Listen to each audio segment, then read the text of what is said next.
Iginiit ni Attorney Harry Roque na hindi niya muling isusuko ang kanyang kalayaan sa Kamara.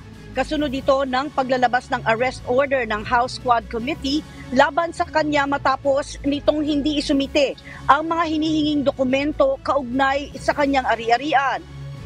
Ayon kay Roque, walang kinalaman ang kanyang asset sa investigasyon sa Pogo at hihintayin niya na lamang ang desisyon ng korte kaugnay dito. Well, naniniwala po kasi ako na kapag ang Kongreso ay lumabag sa kanyang kapangyarihan at naging guilty of abuse of power at grave abuse of discretion amounting to lack of jurisdiction, illegal po ang kanilang order.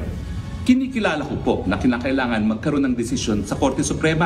Kaya nga po, aantayin ko ang desisyon ng Korte Suprema.